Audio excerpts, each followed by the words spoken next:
You and I are on a mission. We've traveled back in time and we've met a very important person. Let's call him George. So he asks us, what do 21st century Americans eat? We look at each other. What's the obvious answer? Pizza, that's the obvious answer. You can get it any place. You can get it at a gas station. You can get it delivered. You can get gourmet pizza or the simplest pizza in the world. So how can we show George what 21st century American pizza is like?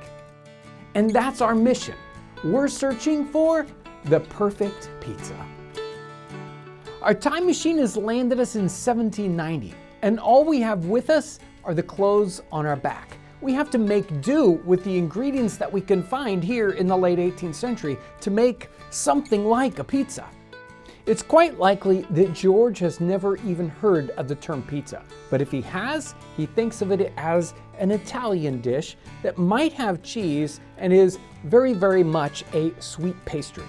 Nowadays in America, it's a completely different dish. It's savory.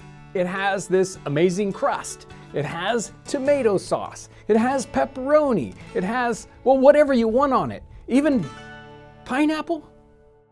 There are certain ingredients they are not using in the time period. They will not have tomato sauce. They don't have the same kind of ground meats that we do. They certainly don't have a pizza crust like we would expect. So we've got to come up with those things. Let's start off with the foundation of our pizza, the crust. Pizza crust is a flatbread. There are not very many flatbreads that are in America in the 18th century. There are things like journey cakes, sort of like a corn pancake. I don't think that would make a very good pizza crust. But there is something that George Washington would be very, very familiar with, and that would be fire cakes. Soldiers in the 18th century were given a ration of flour quite often instead of bread. And what would they do with flour in the field? They couldn't bake bread. They had no equipment for that. So they would mix their flour with a little bit of salt, a little bit of water. They'd make a simple dough and they would spread that out thin and cook it right on the coals of the fire.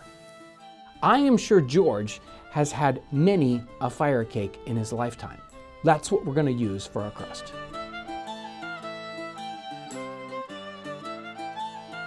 Our next problem is the sauce. We expect tomato sauce, but they just did not use tomatoes in 18th century North America.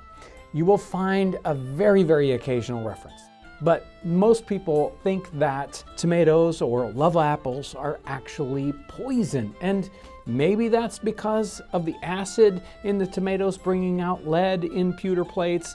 Maybe it's just because they're part of the nightshade family. I'm not sure the answer to that.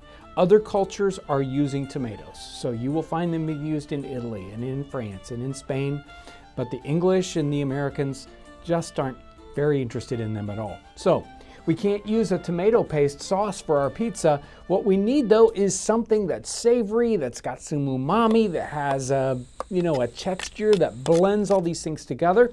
We're going to take a classic from the 18th century, mushroom ketchup.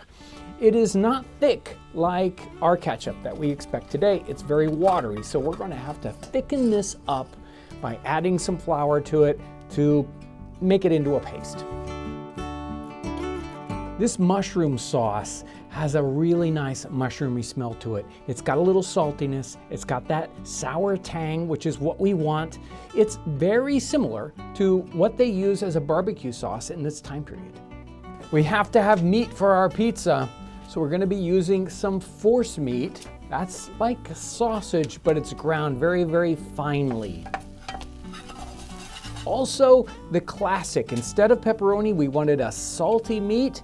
We've got salt pork. Again, something that George would be very, very familiar with. We're going to slice this nice and thin.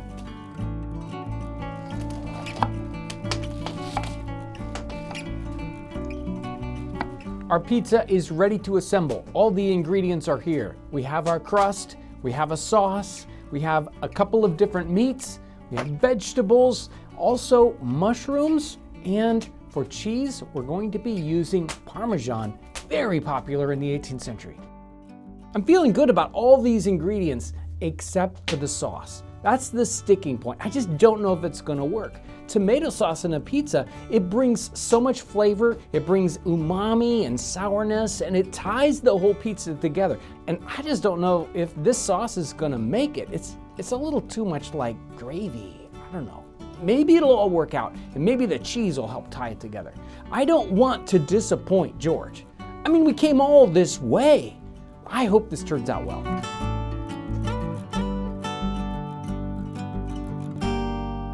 This pizza is perfect. It doesn't need another thing.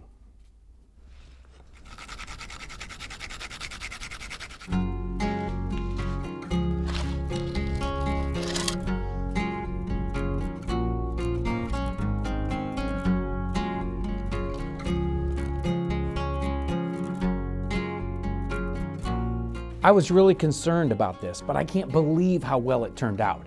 The crust, I'm hoping will turn out not too tough because the fire cakes can be a little tough. And that sauce, that's the thing we really have to worry about. But the smells on everything else, perfect. Totally pizza-like. It's time to try this out. We did it. You and I succeeded. We created a pizza I didn't think was possible with the ingredients we have. This is wonderful flavor. You'd like it today, and I'm sure George is gonna like it.